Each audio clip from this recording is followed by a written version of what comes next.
the little eyeball. My favorite student.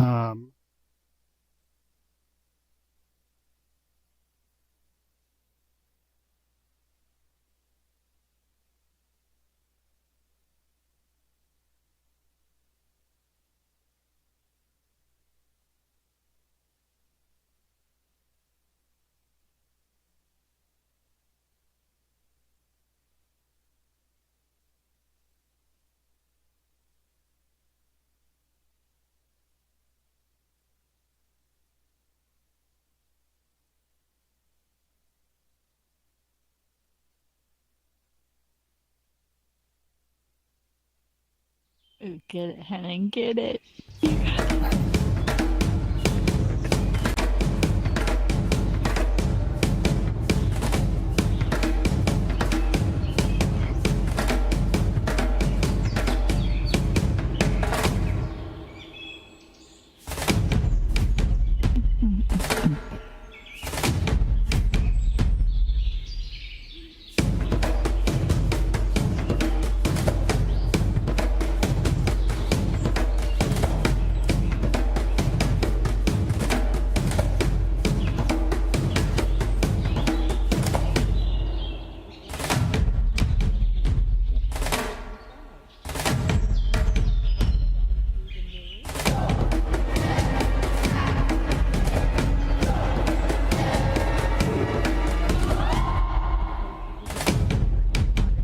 Hold on.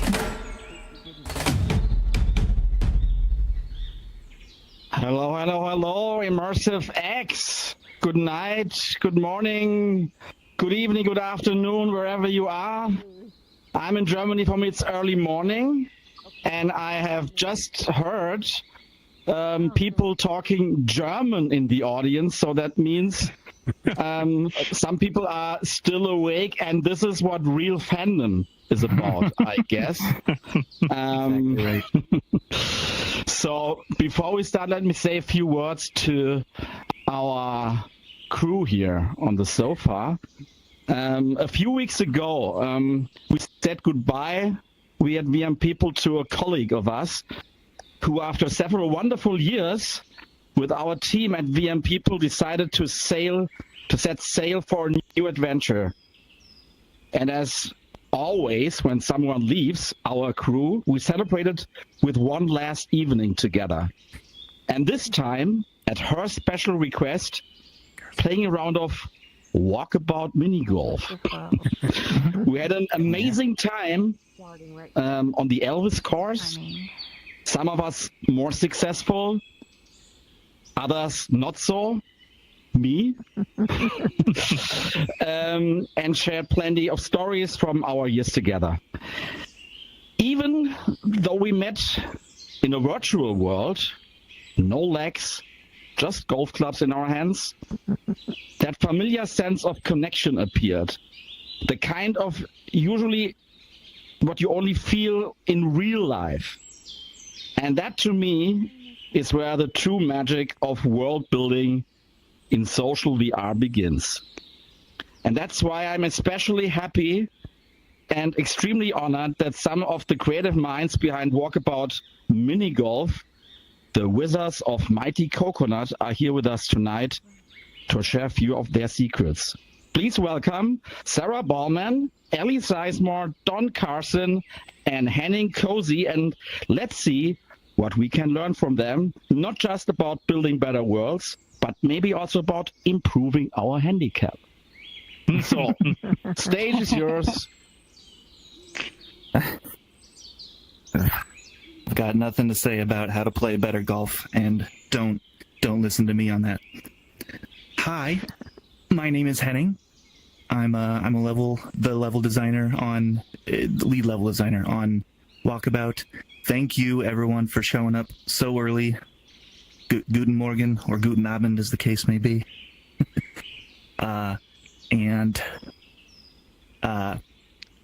So my presentation, how I'm framing this is my best short encapsulation of what makes Walkabout special to us and to our fans, what we've heard from them. And this isn't everything that goes into good game design, but I have tried to identify the most walkabout-y things. Next slide, please.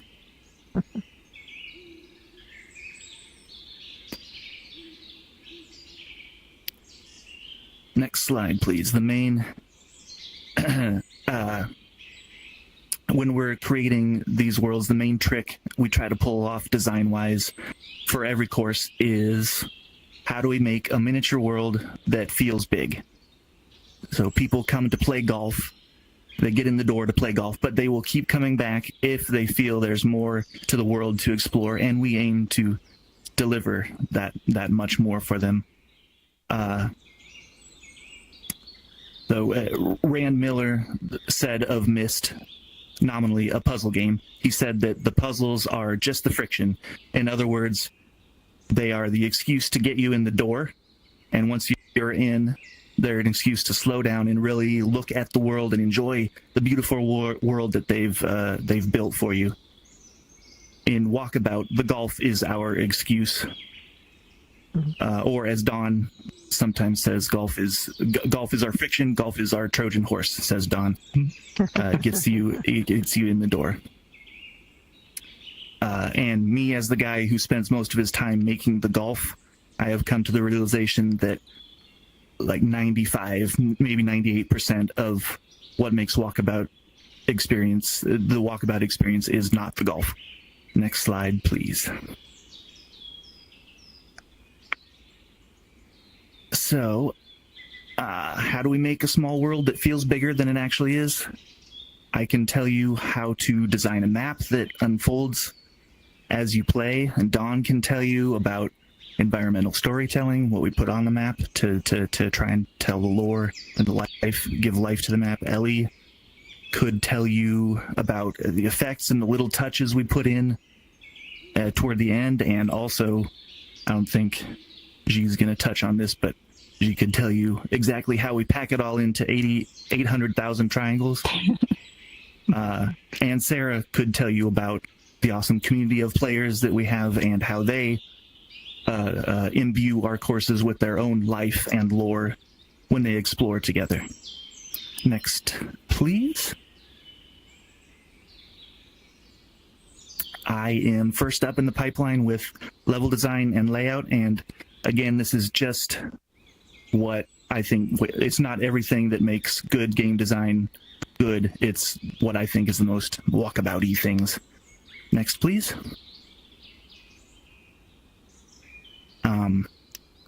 Yeah, layout and game design. I won't say too much about the gameplay design, except to say that at Walkabout, we do the layout and the game design together in one step. So they're kind of married, I say. That means that I'm always behind on delivering the layout and the game design. But it also means that if layout has to change to make a whole that much cooler, I can do that. I can make that change without stepping on anyone's toes but my own. It also means that the holes can be embedded in the world and not just be a puzzle that sits on top of it. So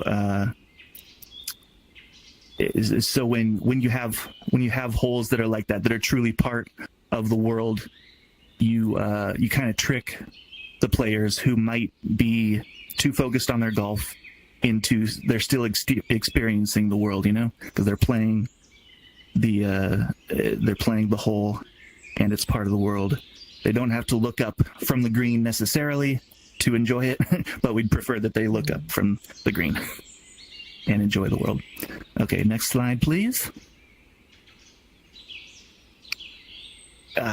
Another way we like to pack more of the world into such a small space is biomes. Most courses, we build our set on a 60-meter square footprint in digital foot, of course. So 60 meters square we have, and we pack as much as we can in, and we kind of we find that it will feel bigger if over the course of the course, if they pass through a number of places, a number of places that feel different. I call them biomes, but it doesn't have to be literal changes of vegetation and climate. I just mean a few places within the place that we want to visit and have their own identity to them. Something surprising I've learned over the course is how little it takes to separate spaces. Like, you lead the player into a mine and then out again in the western town, into a restaurant in Venice and out again, or even just under an archway can be enough to make the world feel different on the other side of that. All it takes is an arch or a doorway. I'm kind of obsessed with the feeling of walking through an arch in VR. I don't know if anyone else feels that way. That's my thing. You know what I'm talking about? That's awesome. Oh yeah. One more thing is about the biomes. If we don't come up like immediately with about 5 places we want to go within the place, then we probably would go somewhere else and build a different course. Next, please. One thing Walkabout does that a lot of VR games don't do is load the entire world all at once. So it's hard to do, and I understand why most games don't do it that way, because it takes a ton of optimization, and we have to pare it down to get it to run on this hardware. But that gets us some advantages. Like, here's what we get from doing it that way. We get to see the entire course from God mode and use that mode as a menu, a diegetic menu. We get to watch your friends running around in it. We get to set up amazing vistas where you can see far into the distance and you can see backward to where you came and recognize where you've been. You can point to anywhere in the distance and then fly there without a load screen is nice, and it just adds to the immersiveness of this world, the feeling that you're there. Next slide, please. The walkabout path is pretty much the first thing that comes on in the design process. As soon as we have 2 locations that we want to go to, we're trying to connect them with a path. And we want to lead the player around our course in one continuous path, connecting all the holes and visiting all the cool places we want to show them. So we're going to twist the path around, over and under itself, and make it look like it's bigger. And we generally don't build a place and then only show you it once. We'll lead you back around to view it from another angle, and it looks new. Next, please. Sorry, back, please, if you can. I missed some. The ability to walk around wherever you need to go without teleporting is also a thing that's special to us, and it's important. It's our namesake. It's Walkabout. We want to make it walkabouty. We want to give the player every excuse to slow down and walk, and we do that by making the path look more inviting. We make it a little wider. We put cobblestones on it. We put affordances like doors and gates and stairs where you're supposed to walk. We just give them every excuse to slow down and enjoy the space between the holes. Hopefully they take us up on that. That's it for me. And here to talk about how we fill up that space between the holes, there's Don Carson. Okay. Hi, I'm Don. I started on Walkabout 4 years ago, and I started as a fan during COVID. Friends and I were playing Walkabout Mini Golf, and we all came from the theme park world, and we had been sort of forged in the sort of Disney Universal, creating immersive environments that tell stories. And as we played the work that Henning was doing and Lucas were doing, my friends and I realized this is a lot like what we do for our day job. And so I wrote a fan letter. I got invited to be the lunch guest to talk. And afterward, I asked Lucas if they were hiring, and he said, we are actually. And so that was 4 years ago. Having a ball. Probably this is my favorite job I've had in my career, and I'm an old gray guy now. We are really an ensemble of talented people that usually take about a year to year and a half from concept to releasing a course, and we're often working on 7 or 8 courses simultaneously, all in various stages of the design process.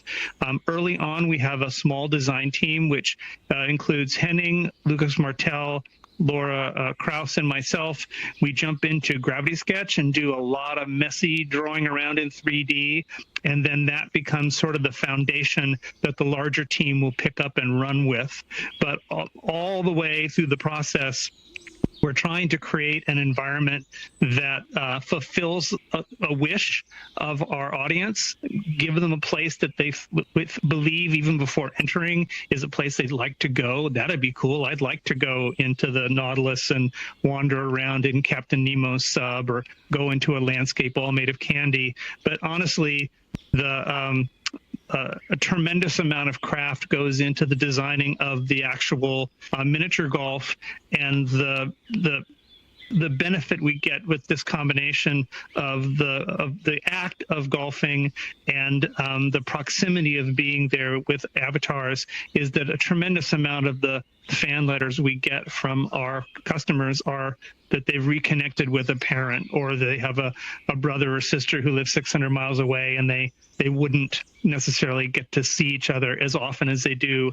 And we even hear stories where people do job interviews or have performance evaluations, and they go into Walkabout because it's just very conducive for humans to connect with each other. And now with our next course, which comes out in early December, I believe it'll be a 37th course. We're just getting started. We have lots and lots of ideas, and we cannot wait for you to see the stuff we're working on for December and on into 2026. So I will hand the mic off. In some cases. And 27. So next slide. There we go. Ellie. Yes, next slide. So my name is Ellie Sizemore. I'm one of the tech artists at Mighty Coconut. I've been working with the Walkabout team for 3.5 years. And I'll be talking to you kind of how we enriched worlds with stunning detail, how we hide hidden lore in there, just add all the small touches that really make this game what the special kind of creative game that it is, that people keep coming back to time and time again. Next slide, please. So when we're creating worlds, what we really want to do is find ways to impact kind of the experience that the player's having. And we have a few tools to do that. In my department, we can have different lighting that sets the mood, highlights different parts of the environment, really guides the player. We can have FX that kind of enhances the storytelling that we're trying to do. And we can also create moments that stick with the player. Different small touches that I often hear time and time again as I talk to different fans of our game. Next slide, please.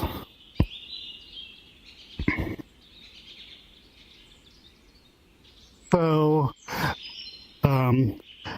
when it gets to the tech art phase, which is where I'm at, It's already gone through design, so all like the base is there to make a great course, and then the modeling team kind of models it out and brings it to life, and then it's the tech art team's job to kind of breathe life fully into it to realize what we're trying to invoke in our players. So as you can see here on the slide, our Christmas holiday course, where it kind of goes from looking really cool to looking really cool. And we can do that with lighting, effects, shaders, animations, all the small touches. So on that one, we added a lot of fun stuff to the lights, to the fireplace, the aurora borealis that's outside. There's a little snow globe. All these fun small touches that really adds to the character of the course. Not really having any characters outside of a few, the course is really the main character that we're trying to showcase. So as much life as we can put into those, the more the players are going to be connected to it. Next slide, please.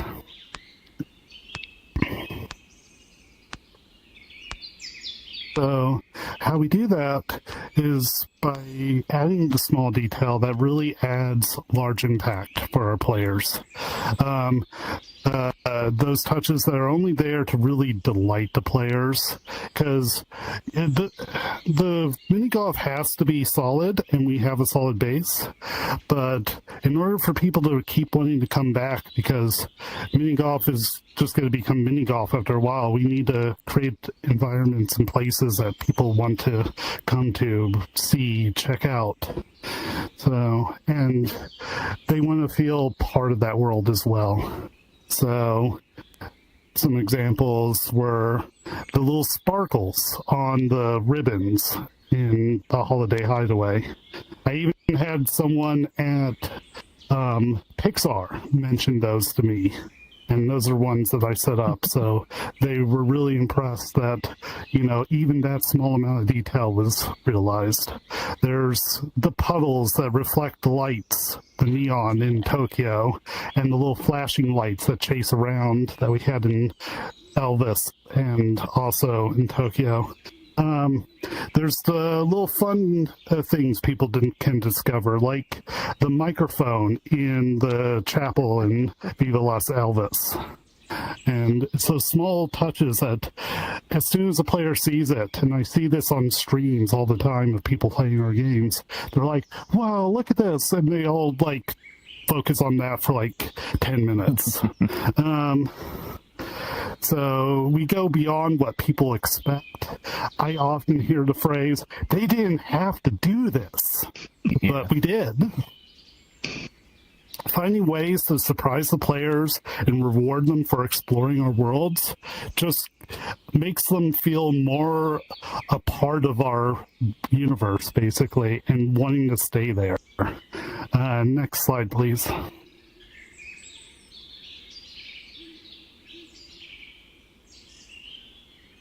And last but not least, it's kind of the story in the details.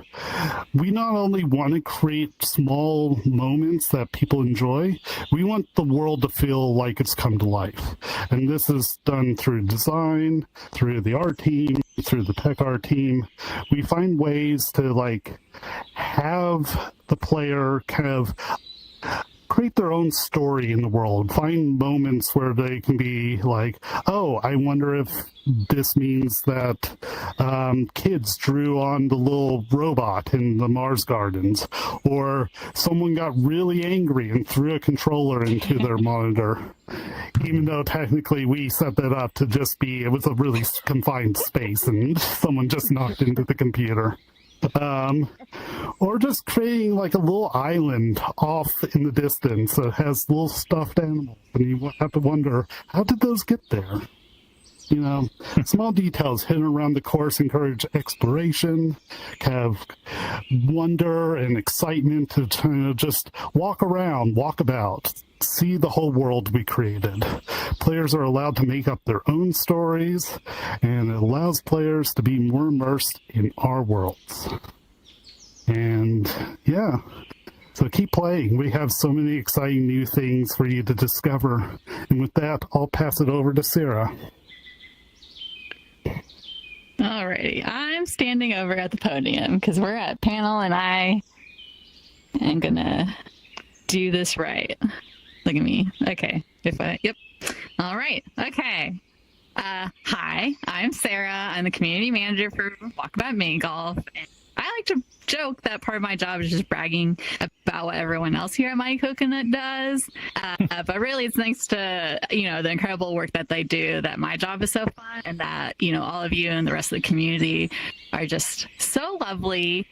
And, Walkabout is a great example of what's possible in VR. It's not just like how we build the worlds, but it's about how people interact with them. And just because we're building in virtual reality does not mean it has to be limited to recreating reality. And so as Henning, Don, and Ellie have all already discussed, our goal isn't just to simulate the real world, but to create destinations and experiences that can only exist in Walkabout. And so we've crafted countless worlds where players, you guys get to explore through mini golf, but the experience doesn't end there. We found that our players really love hunting lost balls, unlocking new putters through fox hunts, discovering all the Easter eggs that Ellie here likes to include. So if anyone's like, what's this about bananas? Wait till the QA or the AMA section. You'll get those answers here today, folks. As the game continues to grow, we're giving players more reasons to revisit courses, new activities like slingshots and bug hunts and leaf blowing. And what really makes Walkabout special isn't just the worlds or what you do in it, but it's the players who visit them. Walkabout draws a very wide spectrum of players. Some players are super competitive, others are there more for socialization. And one of my favorite parts of my role is getting to hear those stories, the stories of players who reconnect with distant family and made lifelong or even found true love through Walkabout. It's real. We've had crazy relationships form from our game. It's really exciting to get to share stories like that with the rest of the team. And we're definitely kind of a community-focused studio, and the design of the courses are often with different types of players in mind, and Don can kind of speak maybe more on this in a bit, but we kind of have our players divided into 4 general categories. We have players who either play on their own and they are focusing either on more of the mastery element, perfecting their shot, beating their own scores, or that are more casually just exploring the worlds that we've created. And then we also have our social players who are also, looking to master, but in a more competitive way against others. And we have our social and casual players, so those who really are there for the celebration and kind of making the memories together are kind of the 4 categories that kind of satisfy most folks' intent when they're playing the game. And so with each of these kinds of players, our job is to design experiences that make all of them feel rewarded. And something that comes to mind for me was when Meow Wolf was released, it offered colorful, zany experience, and it was perfect for kind of those looking for a spectacle for the eye and, a place to explore. And then the course that immediately followed that was Ice Lair, which was super, precision and mastery of this new gameplay mechanic that we added, of which I'm sure some people are still struggling to perfect. But, that gave a chance for competitive players to kind of have a new challenge. And so, there's a balance between the courses that we're releasing, and ideally every course that we release is the chance to have their next favorite course come out.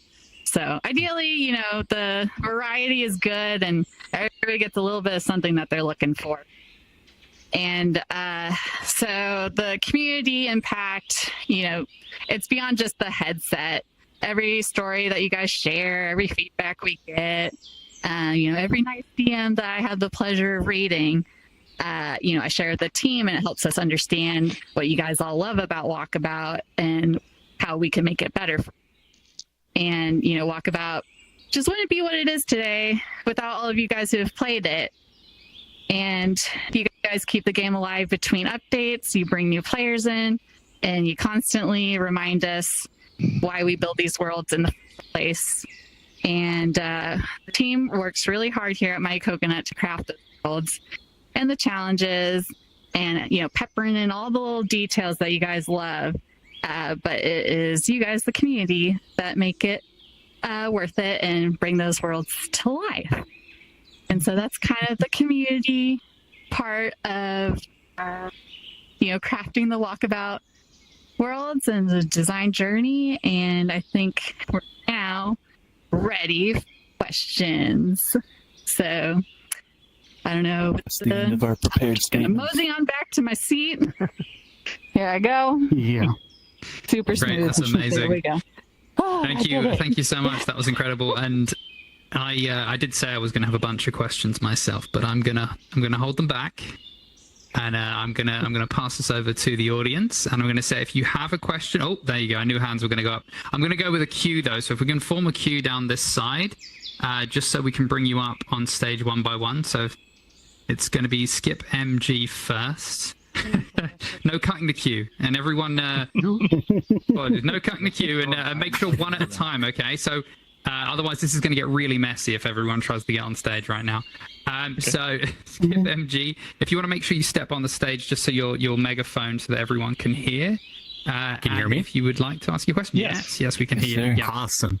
I have to thank team. You guys are doing an amazing job. So I'm in my 50s. My wife and I, we play about at least several times a week, but I do a ton of traveling. And I think the perfect use case scenario is I'll finish a consulting job. I'll be on the opposite side of the country. And at the end of the day, my wife and I hop on Walkabout just to catch up on the day, play a few runs of golf. And it's just become this, it's probably the most used app. I don't have to show you guys this. It's the most used app that we do. And it's just super bonding, and it's so fluent. To our lives, and I really applaud you and your team for everything you've created, and thank you, just everything about what you guys do. So kudos to you guys. Do you get excited on a new? Do you get excited on a new course release day? Oh well, yeah. I either work from home or I'm on the road, and my wife's off working. Yes, absolutely. Whoever's available at 12 p.m. Eastern Standard Time, absolutely, we're downloading the course and we're checking it out, at least walking through it. We don't like to spoil it, but for each other as far as playing the course, but we like to at least explore it and just take screenshots and share it with each other to build up the excitement for the night when we come home and we can bond together. That's great. Yeah, even when we play it, often when we're done with a round of golf, we end up hanging out for an hour and just chatting. So we've started to design in couches and sort of conversation pits and rideable animals and stuff, so that you can sit in the back of a whale and talk about non-golf things for a good hour after playing.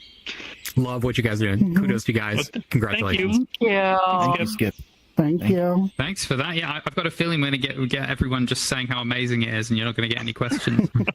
So we'll see. We'll see how it goes. But if we can limit it to one question. If you have multiple questions, then we can do sort of loop round if there's plenty of time. So Onyx Lee, you are up next. If you want to just stand on the corner of the stage here, just so you can be megaphone. Get in here. Hi guys. Again, thank you for everything that you guys created, just exactly like the other guy said. And I cannot thank you enough, like how much the memorable time that you brought to me and my family. And so one thing that my daughter really likes about your game is because the golf is just like one way to play it, and then after each round, and then we spend lots of time looking for the lost balls. And I kind of hate myself so much after like spending half an hour, and then we still have a few balls that we couldn't find. And thank you for really beating up my confidence on that. And, I know. We make them tough. Yeah, some of them are really tough. And so my daughter really likes to play hide and seek in this game. I think probably you guys can think of some other ways to expand that sort of capability. I really like the slingshot, but I think the thing that we like to do the most is hide and seek. And I have a question. So because your game runs on like a matchmaking and also voice transmission. So how do you cover the server costs with just selling DLC from time to time? What's the scale of your server cost for this kind of application, if you don't mind? It's a good question. Do we have anybody here that knows that answer? I don't think we have anyone qualified. We use a service called Photon for the voice, but more than that, I don't know. Okay. Okay. Yeah, I'll just say that we definitely the pace that we release the DLC. We definitely with how much the team we're supporting and features like that. It's definitely very important that we keep the cadence that we do, and so for like additional features that people will ask for, it's kind of like we have to work that into the tight schedule that we do have, because we do have costs like that to cover. Yeah. And when you buy a DLC, know that you're paying for the next DLC for us to build it. Yeah. So have you guys ever considered subscription? Because everyone hates subscription so much. So I'm a little bit scared about that possibility. Well, you can subscribe through. Well, Meta X allows basically subscription, doesn't it? Or is that work differently? There's certain, but I do think it is. We're trying to get everyone's questions, so I think if the second question that you do want to ask, we can get to that in a second. Appreciate the questions. Thank you. Yeah. I realized, I did say that a minute ago, just because I know a lot of people are going to have a lot of questions. So if we keep to one, so Node Pond, if you want to come up on the stage, just so we can hear you. Hello. Just what Annie else said before. Thank you for this great game. I find it so funny that you can do so much with VR, and then the coolest game is just a mini golf game. So it's so funny. But my question is now, can you eventually tell us a little bit about the early phase of the game, how the idea came to being? And I think, or did you already had this idea that this could be such a big success or not? Maybe elaborate on this a little bit. I think it's a huge surprise. It was a COVID project for Lucas Martel. He's our boss, and it was a one-person project. He built those first courses on his own, and initially he was designing it as a mobile game, and it was Meta that said, "Hey, have you considered making it a VR game?" And then right before release, when the Quest 2 came out, they said, "Would you be interested in maybe making it a multiplayer game?" So it wasn't originally multiplayer or a VR game. It was initially a phone game, and the rest is history. It wasn't golf. It was a first-person shooter. Just kidding. Now we're on iOS, so it's kind of come full circle. Revisit the origin point. Okay, cool. Thanks. Yeah. All right. Thank you. Great question, because I didn't know that, so it's really interesting to hear that it almost could have been just a single player mobile experience. So awesome. Okay, we got next Sarah B, if you want to come up and just stand on the stage here so we can hear you. If you just come up to this kind of blue area there. Hi, Sarah. Sure. Thank you. Hey, thank you. Huge fan. Thank you so much. I'm wondering if there's anybody here that could talk about the incredible, remarkable, mind-blowing sound design in your course on the panel. Thanks. Yeah, it is marvelous. We have Chris Raymond as our composer, and he does all of our course soundtracks, excluding Meow Wolf, which we use the kind of ambiance music that plays in the actual Denver location exhibit that we based that course off of. Other than that one, he makes all, and I'm always loud too. I have Amazing Masquerade, The Labyrinth Hard on my Spotify playlist. I love listening to that one. Yeah. So no, I don't know that any of us can speak on the process, although I do know we've had him kind of behind the scenes videos that you can find on our social media, especially because we had like a live, or I had a studio recording where we had local Austin artists record for the Viva Las Elvis soundtrack.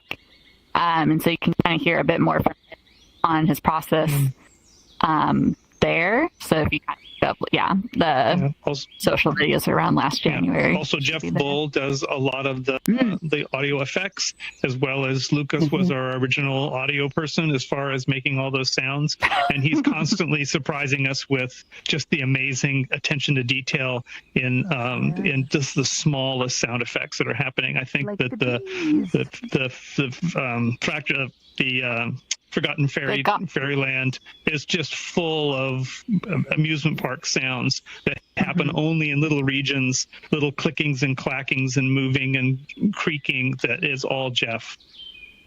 Yeah, and I think Lucas recorded like the pop that happens at Welcome Island on the putting green. I think that's just a Lucas sound that he just does. So yeah, kind of. Yeah, I know, it's crazy. Doesn't he make like the little goblin sounds too in Labyrinth? Yes, yeah, they did. Yeah, for Labyrinth. Well, for the celebration that happens when you get we get your hole in their ball in the hole. Is the same in all courses except for the Labyrinth, which it has goblin, little sort of Jim Henson-y goblin sounds, which Lucas recorded in his car with his wife and kids at the last minute, so that we got that in. His goblin kids. Did not know that. His goblin children. Yeah. Amazing. And I think that story as well is testament to like the love and fun that go into building experiences like this that then lead to this level of fandom and enjoyment that we're hearing from people here and myself. So amazing. Thank you for the question as well. It was a great question. Okay, Ambrose Cavalier, you're up. If you want to just stand on the stage, just a bit further forward here so we can make sure everyone can hear you in the space. There you go. Well, first of all, thank you guys so much for the game and for coming here to talk. It's been great. So I'm sure you get this question a lot, but do each of you have a favorite course, and which one was the hardest to make? My favorite is Mars Garden Night Mode. Oh, excellent. Dude, that's choice. Nice. Well, what killed us? Probably Meow Wolf. Well, that's any of the IP courses seem to be the difficult one. Yeah. The IP courses from that one. So. Well, all of them are babies, and our favorites are often the ones we're working on, feverishly behind the scenes before it's come out. Personally, I loved the collaboration we had with Katie Kennedy on Meow Wolf, and although that was really, really tough to get out, a lot of that was working hand in hand in Gravity Sketch with her as she was sculpting next to us, and so there was a real dedication to try to give the course it's a walkabout look, but stay true to the Meow Wolf aesthetic, and I think we pulled it off. And although we were exhausted when we were done, I feel really, really proud of the work that went into that. Yeah, that one was tough on me for the gameplay. Every hole was a new experiment, basically. Awesome. So it turned out so great, and I'm so proud of it. But man, I'm not ready to call it. I'm not ready to love it, but my personal favorite is Atlantis. Just everything came together so beautifully. So pretty. Mm-hmm. My personal favorite would be the 8-bit layer. Just as a technical artist, I got to do so many cool effects for that one. It was just a blast, and I watched someone play through it this morning, actually, and just reliving like all the cool things we did. Just, I really did enjoy working on that one. tough. I feel like I get asked this a lot, and I typically will say Labyrinth hard one, just because the soundtrack is incredible, and then all the bubbles are so lovely, and yeah, I feel like I just have spent a lot of time in that one. I guess I don't personally work on the courses, so I can't speak to like what was the most difficult to make, but I can attest to like what was the most I don't know, upside down, right? Am I right? Like, people love it or hate it. We definitely were not prepared for the divisiveness of it, but it's a favorite of mine as well. And that was definitely a release that was super memorable for anyone on the external face side of things, for sure. Is that the one you get the most feedback about from the community? I'm just like, I don't know what you're talking about. I like, it's nice to like look up for, rather than just looking down with this thing on my face. Why did you do this to me? No. The pain in my shoulders from hitting those balls from the ceiling. I like it.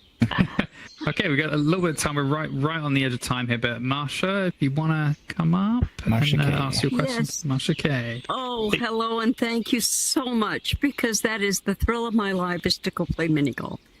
And thank you for being here and sharing your stories with all of us. My question, thank you so much, Marsha. A couple of them, two at least. How do you get the licensing, like for Labyrinth, because it was a movie? And I'll give you a little backstory. Because we went to Labyrinth, I hadn't seen the movie. So we did come into VR and go to popcorn, and we had to watch the movie Labyrinth. And we'd say, oh, there's that hole. Oh, there's that hole. Remember that one? And so it was a blast. And the one, I can't think of the name of it right now, the English... Wallace and Gromit?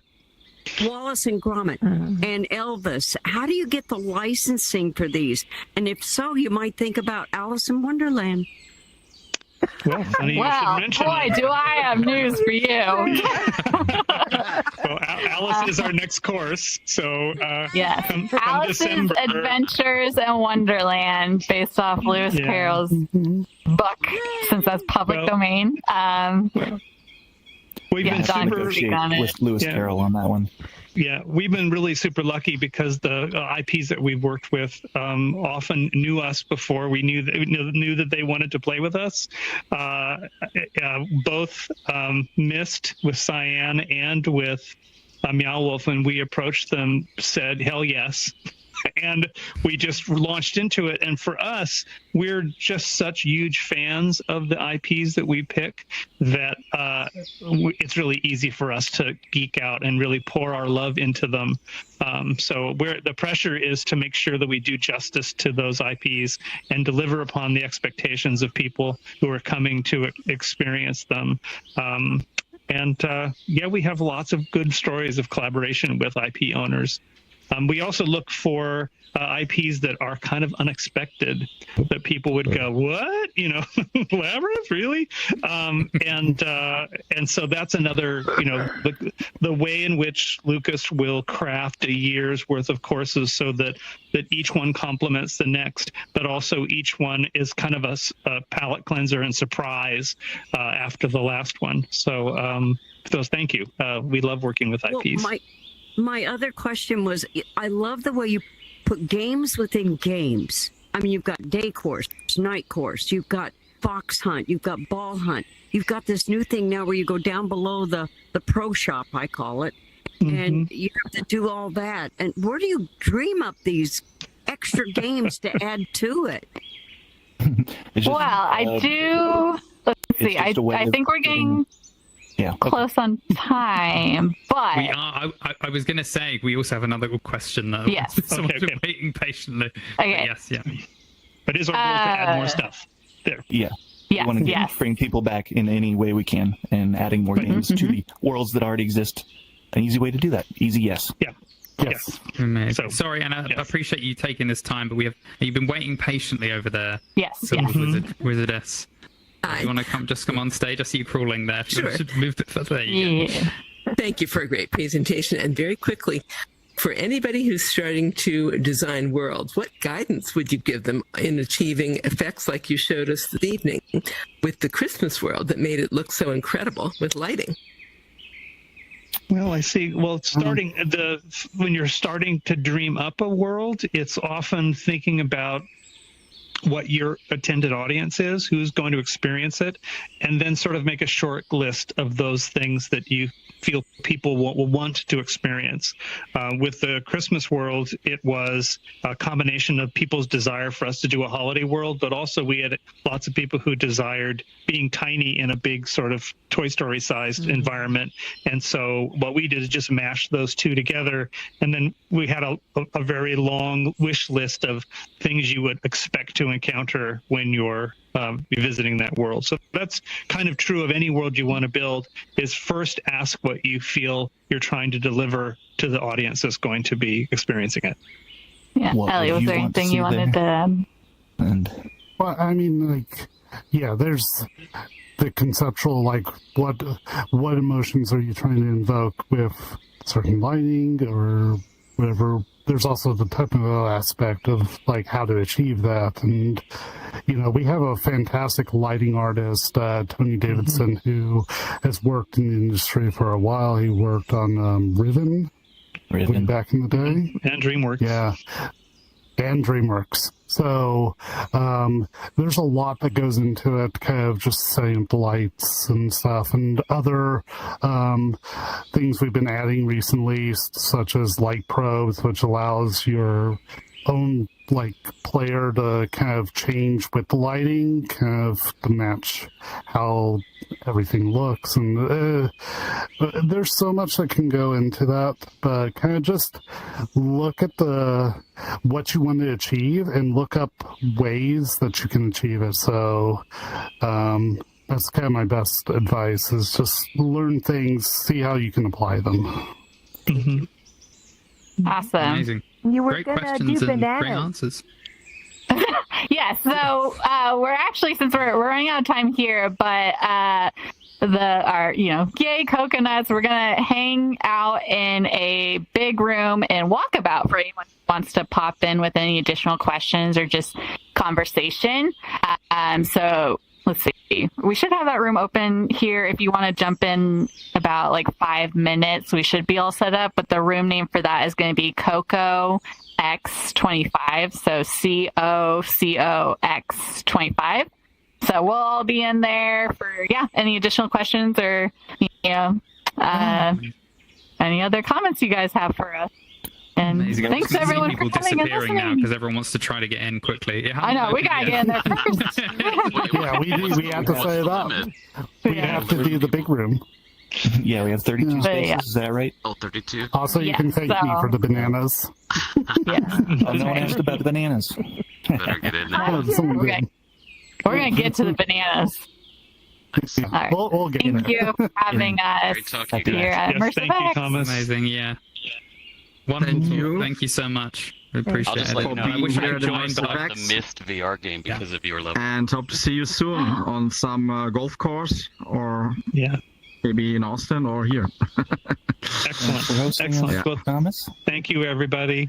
Thanks for the great Maybe question. We'll see you. Thank you very much. So this is the end of day one. For those who want to keep on hanging out with the Coconut team, go ahead, and we'll proceed tomorrow 10 o'clock in 5 hours with the next session. Wow, what did we do? X25. Who set up the schedule? Oh, probably me. Awesome. Yeah. Bye. I'm going to bed. Enjoy everyone. Yes. Yeah.